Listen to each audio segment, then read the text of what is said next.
dini kulihi walau karihal musyrikun asyhadu an la ilaha illallah wahdahu la syarikalah wa asyhadu anna muhammadan abduhu wa rasuluhu alladzi la nabiyya ba'dah. Faqala Allah ta'ala fil Qur'anil azim a'udzu billahi minasyaitonir rajim. Ya ayyuhalladzina amanu atiullaha wa atiur rasula wa ulil amri minkum fa in tanaza'tum fi syai'in farudduhu ilallah war rasul in kuntum tu'minuna billahi wal yaumil akhir dzalika khairu wa ahsanu ta'wila al ayat. Para wargi ihwatu iman sedang tadarusan jemaah Masjid Al Istiqomah hormateun simkuring oge para pemirsa di media Al Istiqomah sami hormateun simkuring. Alhamdulillah, alhamdulillah orang puji syukur kehadirat Allah Subhanahu wa taala. Orang masih dipaparinan kesempatan, kesehatan, oge tiasa bermuajahah dina dinten ayeuna sapertos biasa. Selasa malam Rebo gitu nya. Mudah-mudahan ieu mangrupikeun hiji amal ibadah anu insyaallah bakal dipetik hasilna di yaumil jaza nanti. Alhamdulillah oge orang masih di tahun enggal ayeuna, tahun 2022 nya.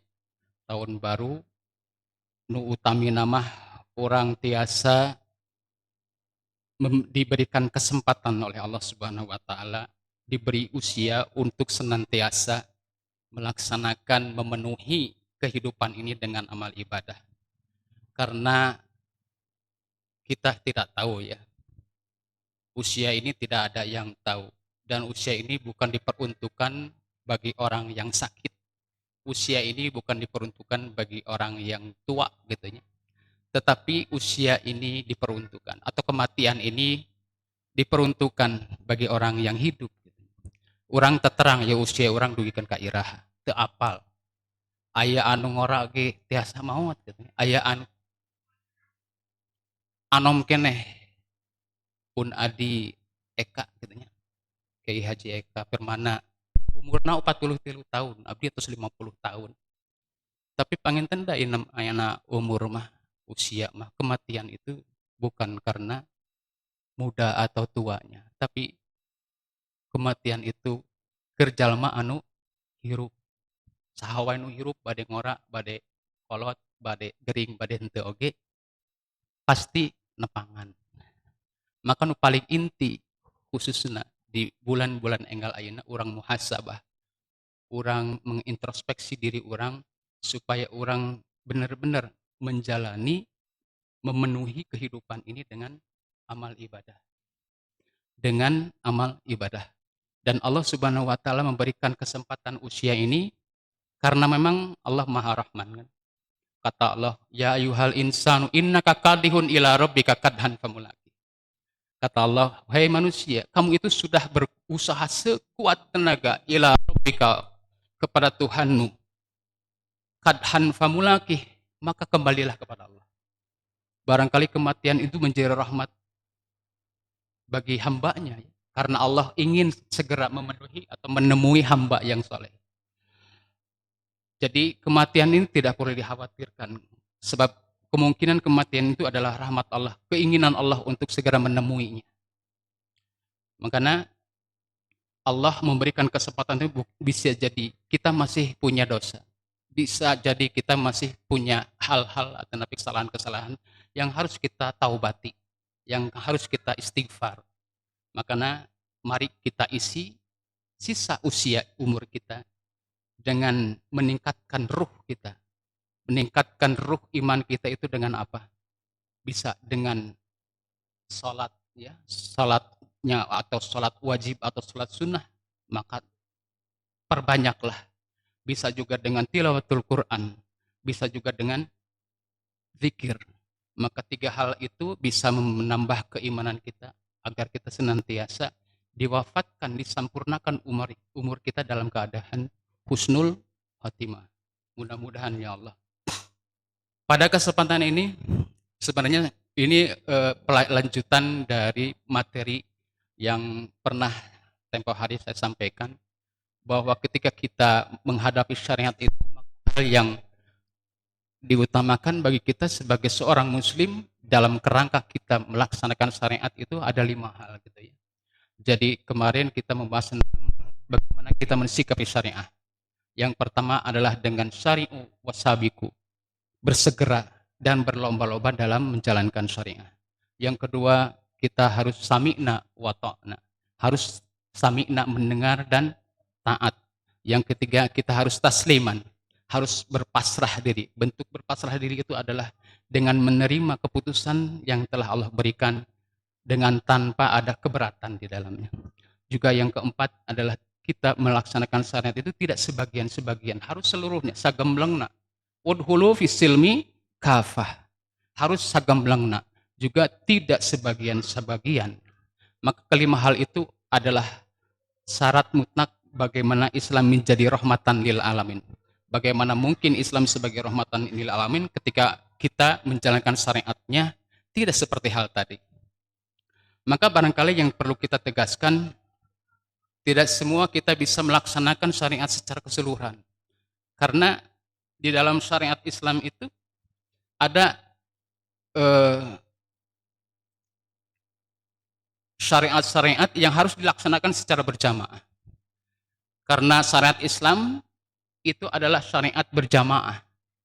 Makanya Umar bin Khattab menyatakan, la islama illa bijamaatin. Tidak ada Islam illa bijamaatin, kecuali dengan jamaah.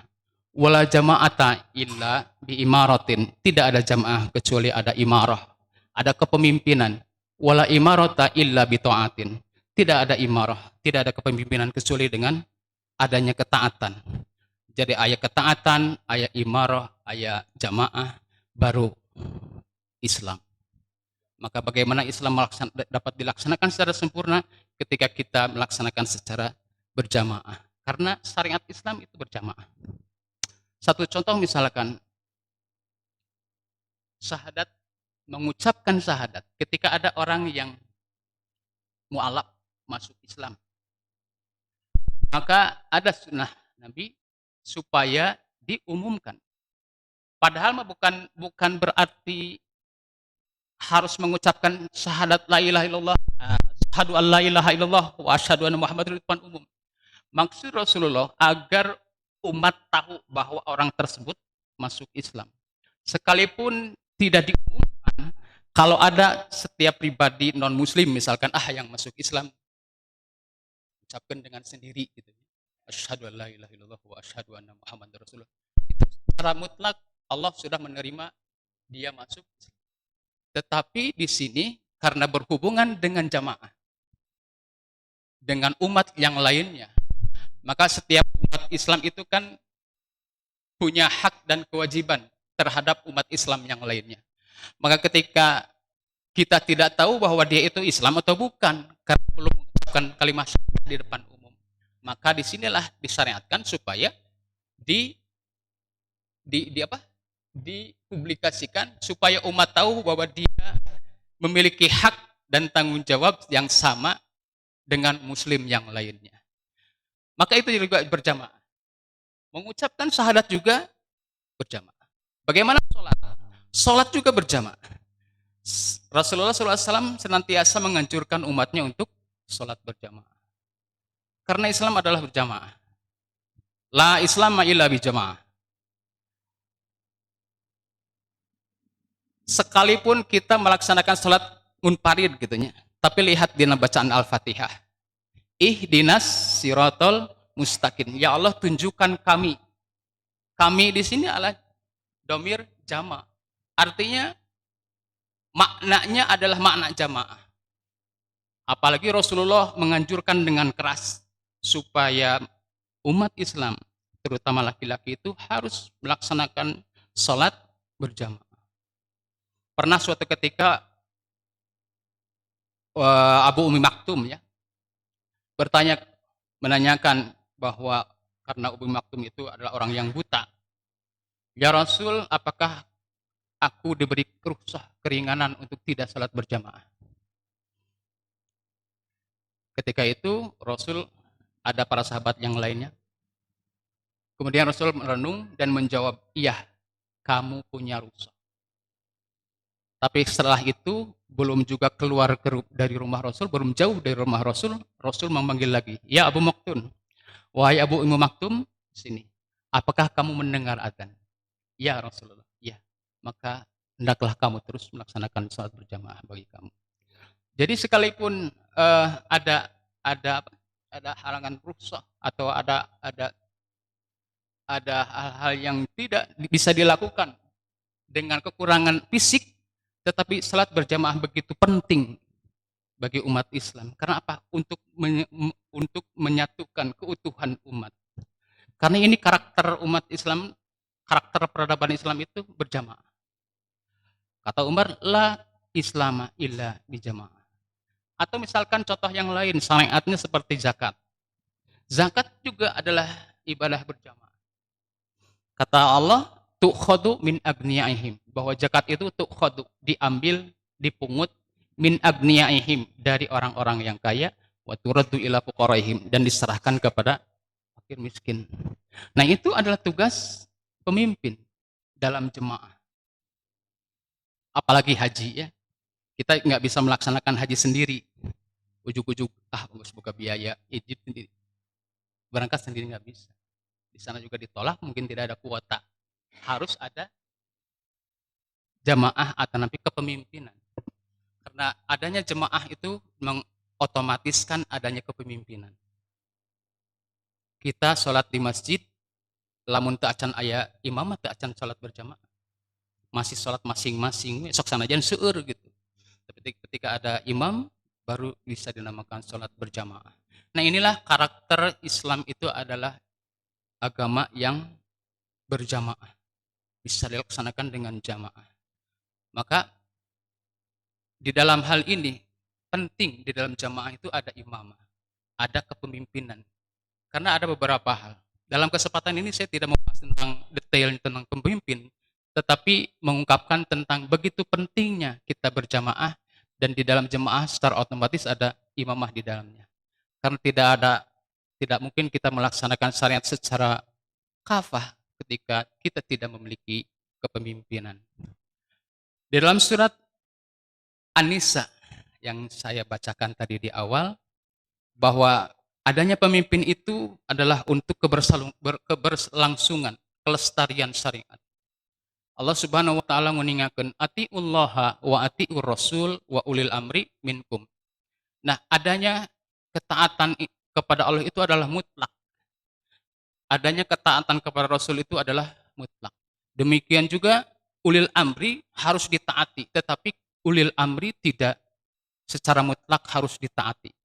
Karena ungkapan yang diungkapkan dengan surat An-Nisa ayat 59 ini, dengan mengucapkan atiu dan atiu kepada Allah dan Rasul, tetapi kepada ulil amri tidak disebutkan gitu ya. Karena secara muqayyad bahwa tidak selamanya ulul amri itu bisa ditaati. Nanti kita penjelasannya di bawah. Jadi adanya ketaatan kepada Allah itu dibuktikan dengan adanya ketaatan kepada Rasul. Demikian juga adanya ketaatan kepada Rasul nanti dibuktikan dengan ketaatan kepada pemimpin. Supaya apa? Supaya syariat itu akan terus berjalan. Akan terus berlangsung.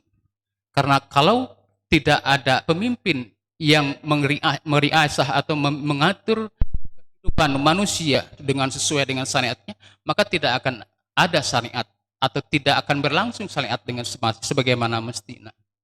Maka hal ini diperkuat oleh hadis Rasulullah.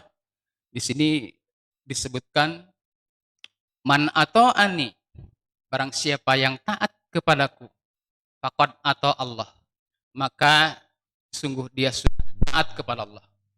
Wa man asani, dan barang siapa yang bermaksiat kepadaku, kata Rasul, faqad asallah, maka sungguh dia sudah bermaksiat kepada Allah. Wa man yuti'il amr, wa amal yuti'il amiro, barang siapa yang taat kepada amir, faqad ata'ani, maka sungguh kalau kita taat kepada amir, maka sungguh dia sudah taat kepada Rasul. Wa man ya'sil amiro, maka barang siapa yang bermaksiat kepada amir, faqad asani, maka sungguh dia sudah maksiat kepadaku. Jadi di sini adanya keberlangsungan syariat itu ketika kita melaksanakan syariat itu sesuai dengan aturan-aturan Allah sebagai ketaatan yang mutlak pertama. Maka wujud ketaatan kepada Allah itu adalah mentaati Rasulnya. Dan selanjutnya ketika Rasul sudah tiada, ada Al-Quran, ada As-Sunnah yang ditinggalkan, maka kewajiban kita untuk melangsungkan syariat itu adalah dengan ulil amri minkum, mentaati ulil amri. Nah, Imam Al-Bukhari mencantumkan hadis mengenai atiullah wa atiur rasul itu tina bab hukum gitu ya. Di dalam hadis yang lain disebutkan di bab jihad. Ada dua bab dalam satu hadis yang sama. Satu dicantumkan ke Imam Bukhari di kitab Ahkam, juga satu lagi dicantumkan di dalam kitab Al-Jihad. Jadi di sini maksudnya Imam Al-Bukhari menyatakan bahwa kelangsungan syariat itu adalah ketika hukum-hukum itu dilangsungkan oleh yang namanya kepemimpinan. Sebab yang menentukan keputusan hukum itu adalah al-hakim. Maka di sini Imam Al-Bukhari menyatakan bahwa yang berhak untuk melaksanakan hukum-hukum itu adalah al-hakim, al-khalifah wal qadi. Hakim juga pemimpin. Maka tidak mungkin kita melaksanakan hukum itu kalau kita tidak diperintahkan oleh hakim. Nah, disinilah keunikan ajaran Islam bahwa ketaatan kepada Allah, ketaatan kepada Rasul, juga ulil amri itu mutlak diperlukan agar syariat itu akan senantiasa berjalan. Tapi di sini bagaimana ulil amri yang dimaksudkan oleh Imam Al-Bukhari, kenapa tidak dicantumkan ati'una? Di sini dijelaskan bahwa ketika ada sebagian tabi'in bertanya kepada atau ditanya oleh Khalifah Muawiyah pada saat itu tentang ulil amri, kata Bani Umayyah, alaisallahu amarakum antuti'una fi qawlihi wa ulil amri minkum. Umayyah ini menganggap harus ditaati mutlak katanya. Maka kata tabi'in mengatakan, faqala, tabi'in yang ditanya tadi tanya, apakah katanya kata Bani Umayyah, alaisallahu amarakum, bukankah Allah telah memerintahkan kalian antuti'una supaya kalian taat kepada kami? Karena ada firman Allah wa ulil amri minkum. Karena ada perintah ulul amri minkum. Maka kata tabi'in tadi, faqala lahu alaysa qad nuzi'at ankum. Bukankah hal itu sudah dicabut tentang ketaatannya itu dengan firman Allah, idza khalaqtumul haq, jika menyalahi al-haq, dengan firman-Nya, fa in tanaza'tum fi syai'in farudduhu ilallah wa rasul. Jadi ketika amir itu menyalahi aturan dari Allah dan Rasulnya, maka amir itu diperintahkan untuk tanazu, rudduhu ilallah wa rasul, untuk mengembalikan segala keputusannya kepada Allah. Apakah ini sesuai dengan syariat atau tidak?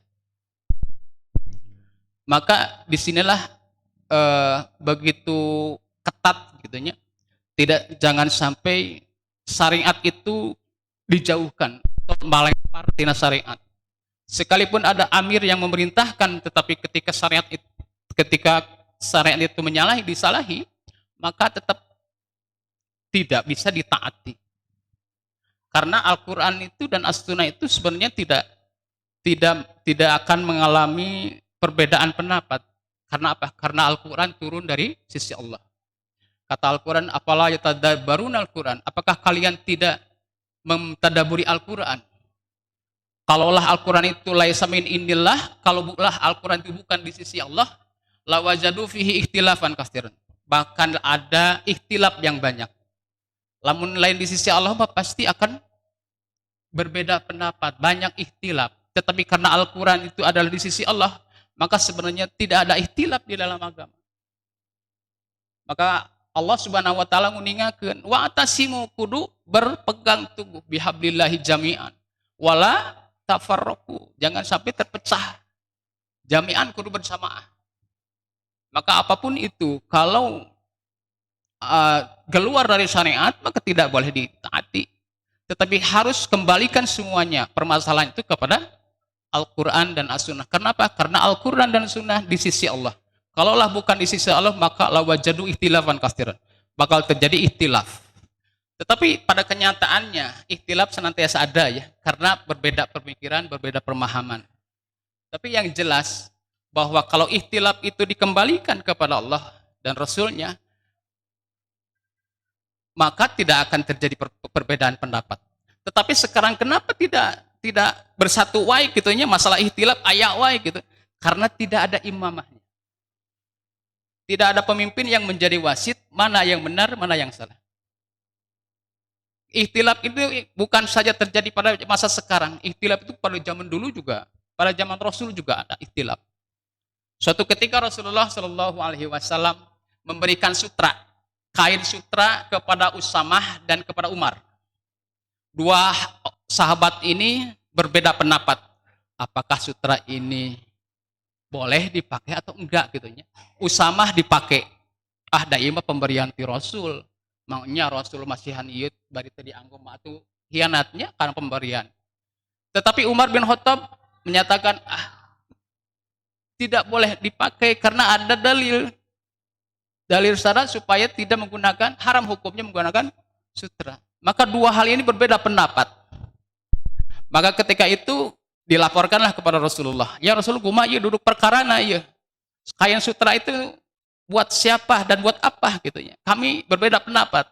Kata Rasul, maksud saya memberikan kain sutra itu untuk diberikan kepada istrimu dan dibuatkan selendangnya. Maka pada saat itu selesailah ikhtilaf. Jadi setiap ikhtilaf yang terjadi pada zaman Rasulullah itu selesai saat itu ketika semuanya diselesaikan di hadapan Rasulullah. Demikian juga pada zaman sahabat. Di zaman sahabat juga ada ikhtilaf. Tetapi semuanya itu kembali kepada Al-Quran dan As-Sunnah. Ketika bersahabat Abu Bakar berbeda pendapat mengenai pembukuan Al-Quran, membukukan Al-Quran dalam satu mushaf, berbeda pendapat dengan Umar. Kata Umar, izinkan Al-Quran teh jadi satu kitab. Kata Abu Bakar, enggak ada, Rasul juga tidak memerintahkan. Maka Umar mengembalikan hal itu kepada Al-Quran. Dalikal kitab, itulah kitab. Yang namanya kitab itu adalah satu kumpulan surat-surat. Maka Abu Bakar menerima pendapat Umar karena ada dalil syaratnya. Dalikal kitab, maka kembalilah. Maka setiap perbedaan pendapat pada saat itu selesai ketika masalah itu selesai ketika di tangan seorang imam, seorang khalifah. Nah, kita sebenarnya perbedaan pendapat ayak wae gitunya, tetapi tidak pernah selesai dalam satu masalah, tetapi justru dalam satu masalah menimbulkan masalah-masalah yang lainnya. Kenapa? Karena di dalam jemaah ini kita belum bisa menentukan siapa wasit imam yang menjadi penentu mana yang salah, mana yang benar, mana yang harus diikuti dan mana yang harus tidak diikuti. Nah, inilah pentingnya bahwa kepemimpinan dalam Islam itu penting. Dan ini menjadi karakter umat Islam. Islam itu berjamaah dan jamaah itu ada imamah dan imamah itu ada ketaatan sebagaimana ungkapan Umar tadi. Bahkan setiap orang yang keluar, begitu pentingnya imam, begitu pentingnya mengangkat kepemimpinan itu. Ketika orang keluar rumah dengan 3 orang juga, maka kata Rasul, idza kharaja salah satu, jika 3 orang keluar fisafarin dalam suatu perjalanan, fal yu'ammiru ahadahuma, maka coba angkat pemimpinnya di antara kalian. Salah satunya harus dijadikan pemimpin. Sok mana ketuana, mana bendaharana kan gitu nya. Mana bendaharana bagian mayar gitu. Munaya perjalanan gitu nya, ada diangkat. Nah ini syariat supaya apa? Inilah karakter Islam supaya tidak terpecah kalimatullah. Maka di sini disebutkan bahwa Imam Asy-Syafi'i menyebutkan mengenai kepemimpinan ini. Sebagaimana dikutip oleh Ibnu Tin. Ini adalah ungkapan Imam Asy-Syafi'i. Kanat Quraisyun wa man yaliha minal Arab. Orang Quraisy dan orang Arab di sekitarnya la ya'rifunal imarah. Mereka tidak mengenal imarah, tidak mengenal kata kepemimpinan umum. Fakanu yamtani'una 'alal umarah. Mereka senantiasa menolak kepemimpinan. Jadi di Arab mah dulu sebelum Islam datang, setiap kabilah itu ada pemimpin dan setiap pemimpin tidak akan mungkin memimpin kabilah yang lainnya karena tidak mungkin ditaati, pasti bakal dihianati. Yamtani'una, mereka menolak pemimpin umum. Maka adanya syariat mengikuti, mentaati pemimpin itu, kata Rasul, hadal qaul yuhissuhum ala ta'ati man yu'ammiruhum alaihim. Perintah untuk mentaati amir, perintah untuk mentaati pemimpin itu adalah untuk menganjurkan agar mentaati pemimpin dan untuk diikuti. Idza ba'asahum, ketika Rasul mengutus mereka fisaraya dalam setiap pasukan. Wa idza wallahumul bilada, dan ketika Rasul mengangkat pemimpin di satu wilayah. Fala yakhruju alaihim, janganlah keluar dari kepada kepemimpinan. Li alla taftariqa al kalimah, al kalimatu, supaya kalimah persatuan ini tidak terpecah. Maka di sini kata Imam Syafi'i, inilah karakter umat Islam, peradaban Islam, bagaimana Rasulullah mengatur, membentuk suatu jemaah itu memiliki karakter dengan kepemimpinan. Sebab orang Quraisy pada saat itu tidak mengenal adanya kepemimpinan. Maka pada saat Islam ada kepemimpinan. Kata Rasul, inilah yang menjadi asbabun nuzul surat An-Nisa tadi ya. Ketika Rasulullah mengangkat komandan pasukan, maka Rasul taatilah komandan itu. Ketika Rasul mengangkat wali, gubernur di satu wilayah, maka taatilah. Karena itu supaya apa dilakukan, supaya li'alla taftariqal kalimah, supaya kata persatuan itu, supaya umat itu bersatu dalam satu kata. Lamun teu kitu taya pemimpin berarti tidak ada satu kata. Maka di sini jelas, ketika umat tidak memiliki pemimpin, maka yang terjadi adalah taftariko seperti ayeuna. Siga ngahiji tapi misah. Padahal Al-Qur'an menyebutkan wala takunu kalladina ikhtalafu. Janganlah kalian seperti orang yang berpecah belah. Seperti saja enggak boleh. Kenapa? Karena memang al-imamah kubratnya tidak ada. Ketika imam tidak ada, maka akan senantiasa terpecah. Maka inilah karakter umat zaman Rasulullah, di mana cirinya itu adalah umat itu bersatu padu, muakhoh, bersaudara, kuat gitunya dalam satu kepemimpinan. Nah, begitu pentingnya kepemimpinan. Ketika Rasulullah SAW wafat, apa yang dilakukan pertama kali? Yang dilakukan pertama kali oleh para sahabat Umar, Abu Bakar, Utsman dan seterusnya, itu bagaimana umat ini, siapa yang menggantikan pemimpinnya. Pada saat itu yang terjadi bukan memulasara jenazahnya. Kan 3 hari Rasulullah belum dikuburkan, tetapi mengangkat dulu siapa yang menggantikan kepemimpinan ini. Maka kaum Ansor menganggap, wah ini amirun, minna amirun wa minkum amirun. Kata umat orang Ansor, kami, di antara kami ada pemimpin, dan di antara kaum Muhajir juga ada pemimpin. Pada saat itu hampir terpecah. Umat Islam pisah lagi antara Muhajir dan Ansor. Tapi ketika itu Umar dengan sigap mengangkat tangan Abu Bakar membaiatnya. Maka ini begitu pentingnya adanya kepemimpinan dalam Islam. Untuk apa? Supaya umat tidak terpecah. Maka di sini disebutkan wal hikmah fil amri bi ta'atihim. Hikmah di dalam perintah untuk taat kepada pemimpin itu al muhafadzah al ittifaqil kalimah. Untuk menjaga kesepakatan kalimat, kesatuan kalimah, menjaga persatuan Islam. Sanes persis. Menjaga satuan Islam. 5 fil iftirak minal fasan, karena di dalam iftirak itu pasti ada kerusakan. Lamun umat geus terpisah, tidak ada pemimpinnya, maka lir ibarat hayam tinggalan indukna bakal kamana wae kitu nya. Teu aya anu mimpinna. Maka inilah yang menjadi satu hal yang menjadi pentingnya adanya kepemimpinan. Kemudian yang kedua, bahwa umat ini butuh pemimpin sebagai perisai.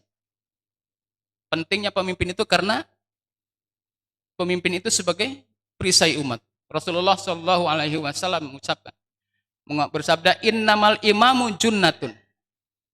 Hanya saja sesungguhnya bahwa imam itu adalah junnah, perisai, tameng, pagar, penjaga.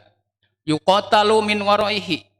Dia diperangi atau dibela di belakangnya, wa yuttaqau bihi, dan dia juga menjaganya. Fa in amara bi taqwallah wa adala, jika memerintahkan dengan ketakwaan kepada Allah, wa adala, dan berlaku adil, fa innalahu bidzalika ajran, maka baginya pahalanya. Wa in qala bi ghairihi, dan jika tidak melaksanakan perintah ketakwaan dan keadilan, fa inna alaihi minhu, maka dosanya bagi pemimpin itu sendiri. Nah, adanya pemimpin ini sebagai junnah, sebagai pagar. Karena setiap umat ketika tidak ada junnah, tidak ada pagar yang menghalanginya, kemungkinan besar akan senantiasa diganggu, senantiasa dihinakan, senantiasa diserang. Maka adanya pemimpin itu sebagai junnah. Kalau saya ibaratkan junnah itu pagar gitu misalkannya. Kalau orang nanam tanaman, tetangkalan gitunya, lamun aya hama biasa dihindarinya, disemprot. Lamun aya munduna harap akar teh naon? Namina teh aya anu sok ngaraksak akan biasa dihindari.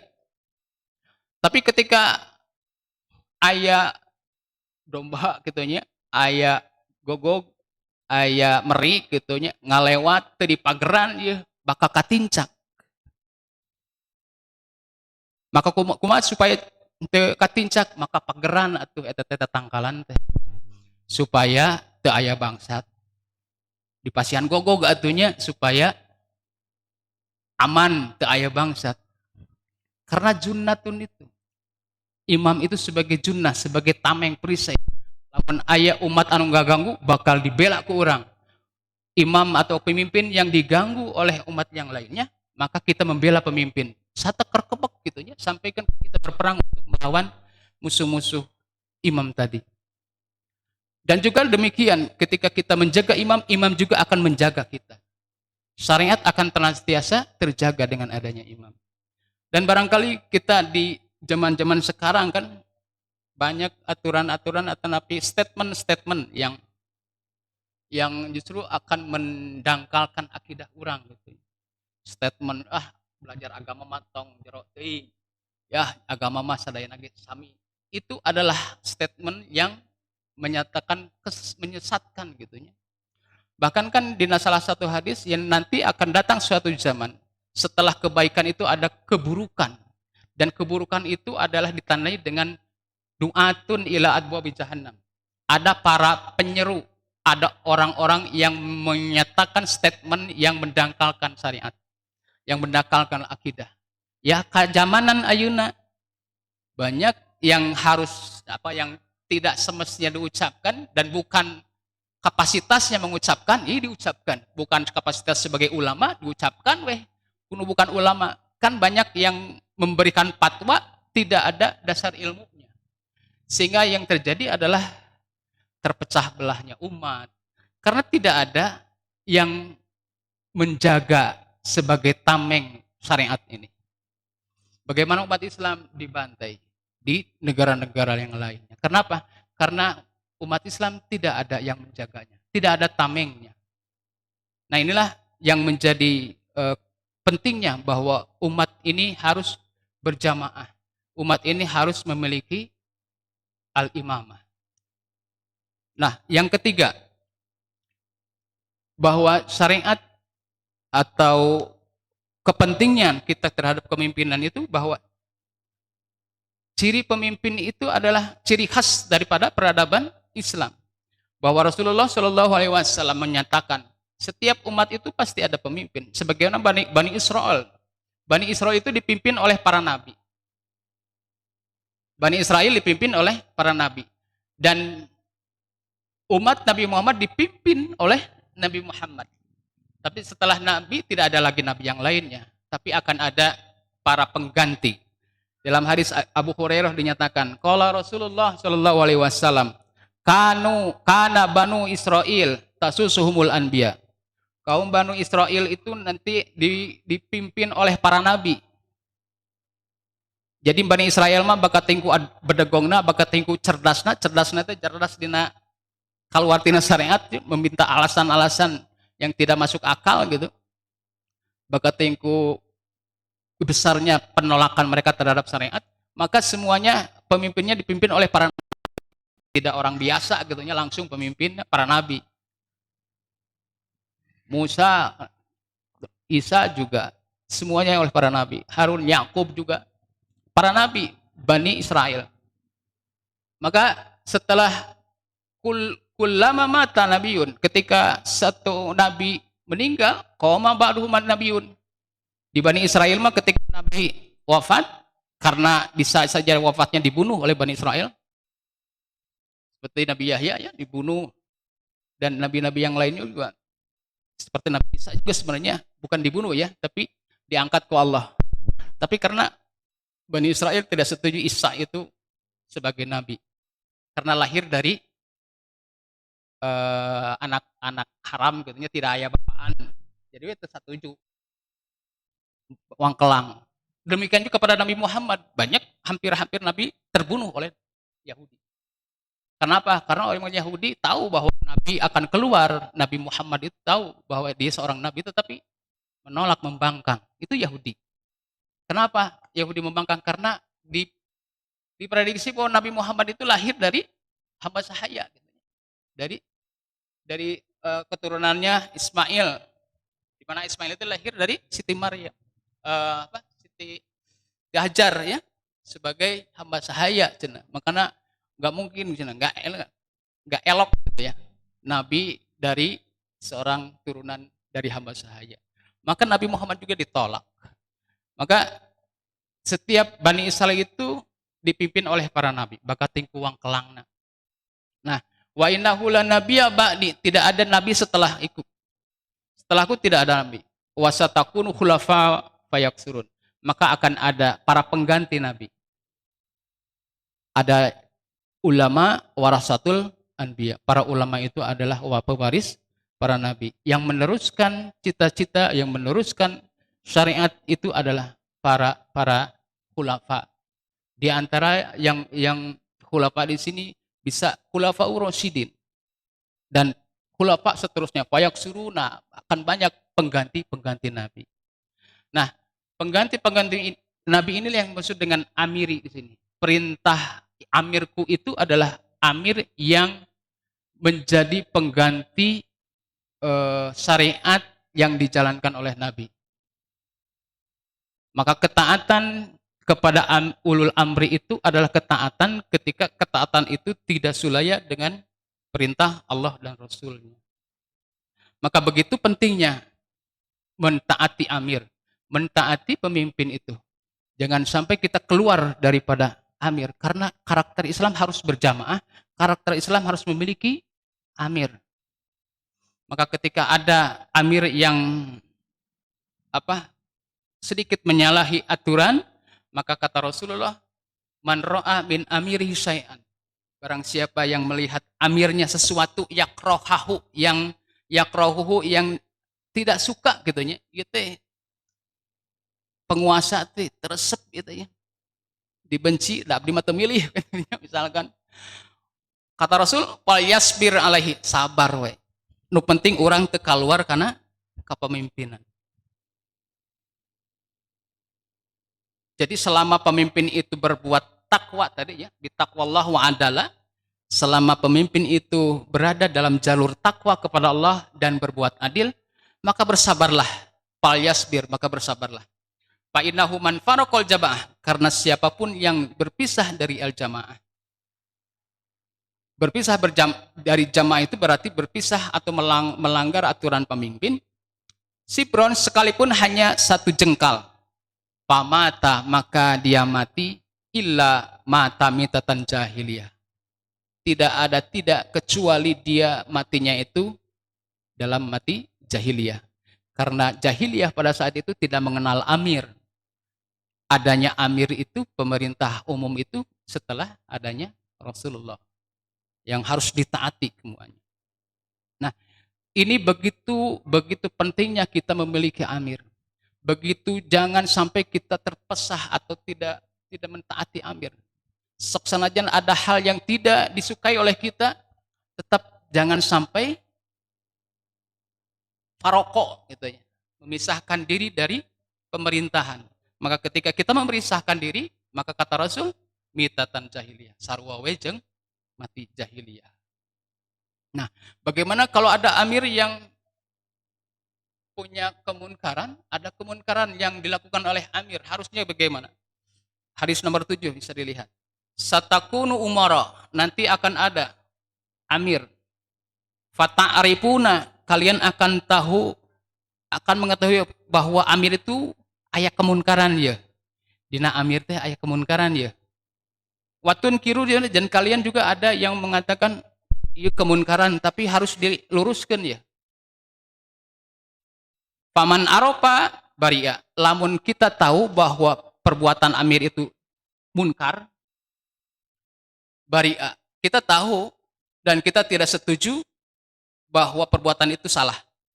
Kita setuju bahwa perbuatan salah itu jangan diikuti. Maka kita baria, tidak berdosa.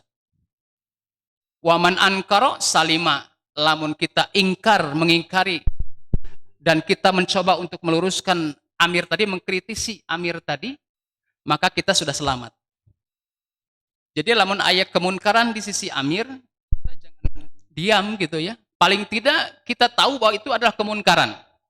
Kita bersabar kata kemunkaran itu, dan kalau kita punya kekuatan, punya keberanian, taruh salima, lamun kita berusaha untuk meluruskan amir itu, kita selamat salima. Tetapi sebaliknya, walakin man radiya wa taba, kita tahu itu adalah kemunkaran, kita meturkeun we gitu nya. Radiya meridoi wa taba mengikuti, nah itu tidak baria, tidak salima. Artinya akan berdosa kita dan juga tidak akan selamat. Berdosa orang lamun cicing we dina kaayaan imam munkar.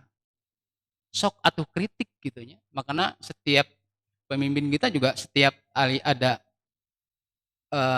kebijakan yang tidak sesuai, maka kewajiban seorang muslim itu harus mengkritiknya, jangan sampai diam.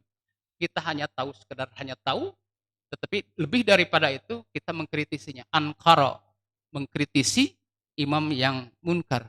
Maka ini kemudian kata Rasulullah, kata para sahabat bertanya, qalu afala nuqatil, jika ada pemimpin seperti itu bagaimana ya Rasul? Ketika ada pemimpin yang munkar, apakah kami perangi? Itunya radikal kan jadi imamnya. Lamun aya pemimpin teu sapa godos jeung urang, wah urang perangan man gitu. Kata Rasul bagaimana? La, tidak perlu. Masalu selama pemimpin itu sholat. Kita tahu nggak sholatnya pemimpin? Harus tahu gitu ya. Iya pemimpinnya sholat ente. Sebab dengan sholat maka akan terjaga hukum-hukumnya. Maka dengan adanya sholat maka masih terjaga keislamannya. Kalau sudah meninggalkan sholat, ya sudah keluar pada keislamannya.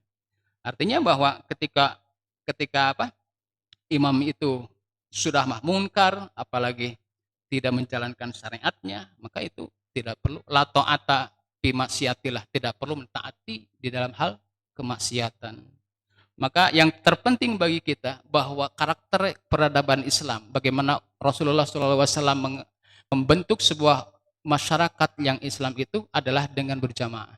Dengan berjamaah, perkuatlah berjamaah. Karena dengan berjamaah itu nanti akan muncul seorang pemimpin. Karena syariatnya, setiap jamaah itu ada pemimpin. Sebagai Umar tadi, la islama illa bi jama'atin, wala jama'ata illa bi imamaratin, wala imaratin illa bi ta'atin.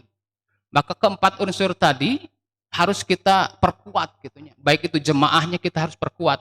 Baik itu kepemimpinan, kita memiliki pemimpin yang insya Allah masih di jalur Al-Quran dan Sunnah, maka taatilah itu. Selama pemimpin itu ada di dalam ketakwaan kepada Allah, ada di dalam keadilan, masih berlaku adil, maka jagalah pemimpin itu. Yuqatalu min waroihi wa yuttaqobi, jagalah. Jagalah imam itu.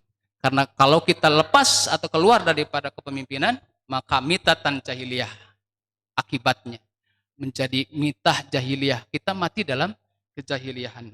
Maka yang terpenting bahwa setiap muslim itu adalah pemimpin, kata Rasul. Karena karakter tadi ya, setiap muslim itu harus jadi pemimpin. Kata Rasul, ala kullukum ra'in. Ingatlah bahwa kalian itu adalah pemimpin. Wa kullukum mas'ulun an ra'iyatihi. Dan setiap kalian itu pasti akan ditanya pertanggungjawabannya. Maka siapapun pemimpinnya, kalau dia berbuat maksiat, maka silahkan dosanya bagi pemimpin itu. Dan bagi kita akan ditanya juga tentang bagaimana kita memimpin yang di bawah kita. Karena semuanya akan dipertanggungjawabkan di hadapan Allah. Mudah-mudahan kita menjadi seorang pemimpin yang minimal kita memimpin diri sendiri, minimal kita bisa mengendalikan hawa nafsu kita, minimal kita terus istiqomah menjalani syariat-syariat ini, sehingga kita masih dalam koridor, dalam keislaman kita. Ya ayyuhalladzina amanu ittaqullaha haqqa tuqatih wa la tamutunna illa wa antum muslimun. Jangan kalian mati kecuali kalian dalam keadaan Islam. Kecuali kita dalam keadaan berjamaah, kita dalam keadaan berimamah dan berimarah, dan dalam keadaan ketaatan. Mudah-mudahan Allah memberikan taufik serta inayah kepada ya, dan mudah-mudahan Allah diberikan kekuatan istiqomah kita menjalankan syariat ini. Mudah-mudahan materi yang saya sampaikan di sini dapat ambil manfaatnya, dan kalaupun ada kesalahan mungkin dari hawa nafsu saya mohon maaf. Gitu apa yang saya sampaikan. Aku qouli hadza wa astaghfirullah li wa lakum. Wassalamualaikum warahmatullahi wabarakatuh.